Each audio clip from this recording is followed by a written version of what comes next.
Joseph is known as a protector, and many over the centuries have invoked his intercession in their time of need. Long ago in the 19th century, there is a story from the book of devotion of Saint Joseph. The author explains how a Spanish monk was heading back to the monastery and was in danger of being killed. A monk of the monastery of Montserrat in Spain was greatly devoted to Saint Joseph and especially to the mystery of his journey into the Egypt with Jesus and his Holy Mother.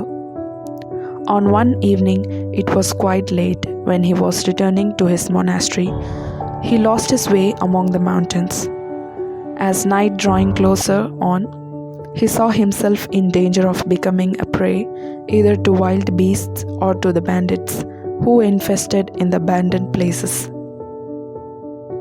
In his most extreme point of anxiety, he committed himself to Saint Joseph when suddenly he met an old man leading a donkey which had a woman upon it, holding an infant in her arms. The monk asked the old man how could he get back to the monastery. "If you would follow me," said the stranger. And he also said, "Although the night is dark and road is difficult, I will show it to you, for I know it perfectly."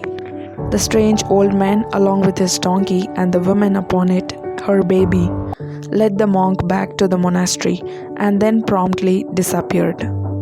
The monk felt assured that it was Saint Joseph who, in company of Jesus and Mary, delivered him from his perilous position. Their holy words remained so deeply engraved on his heart that he preserved the sweet favor of them to his dying day.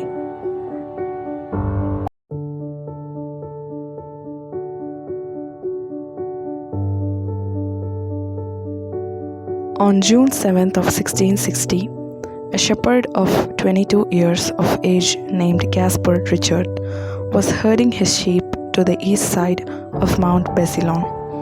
At roughly 1 p.m., the heat grew stronger and harder to bear. The man was very tired and thirsty. He decided to lay upon the rocky ground for a rest, when suddenly a tall man stood next to him and pointed to a nearly rock, saying, "I am Joseph. Lift the rock and you will drink." The surprised and frightened young man saw that the large rock looked heavy.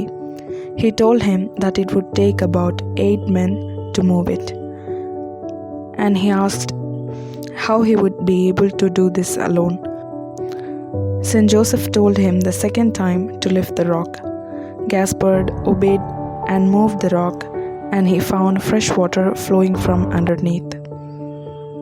He began to drink excitedly, and looking up, he found that Saint Joseph had disappeared. With excitement, he ran into the town, exclaiming this news to the villagers, and within 3 hours, the small spring of water had become a fountain of overabundant water. It is interesting to note that Saint Joseph had nothing else to say besides his simple instruction to lift the rock and drink. But in the absence of words, he had told us much. Water is the sign of healing and new life in the Roman Catholic Church, and here we are shown that Saint Joseph pointed to this source of water. He is given to us as an intercessor, leading us to drink of the foundation of life in Jesus. This is one of the documented miracles that took place and was recorded in 1662 by a priest.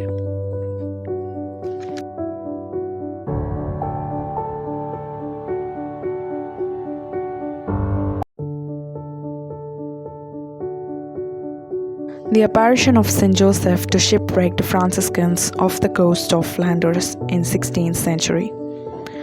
There were once 2 priests of the Franciscan order who were sailing along the coast of Flanders. While they are on the ship, there arose a violent storm, sinking the ship along with 300 passengers. The 2 fathers grabbed hold of a nearly plank, holding it for dear life. They were tossed about in the violent waves for 3 days and 3 nights. All the while the 2 men had seeking assistance to Saint Joseph, praying and begging for his help to save them in the name of God from their most helpless situation. On third day, someone came to their aid, appearing as a most radiant man, encouraging them to have faith and to continue to confide in Saint Joseph.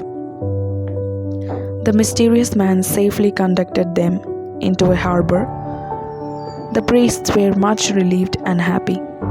Upon arriving safely, they thanked him repeatedly and asked for his name, who had just saved their lives.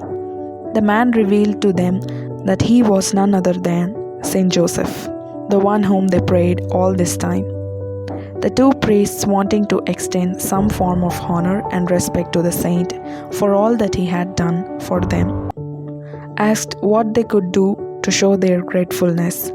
Saint Joseph told them to honor him thusly: to recite daily the Our Father and Hail Mary 7 times while meditating on his 7 sorrows and 7 joys. After advising them, he disappeared as mysteriously as he come.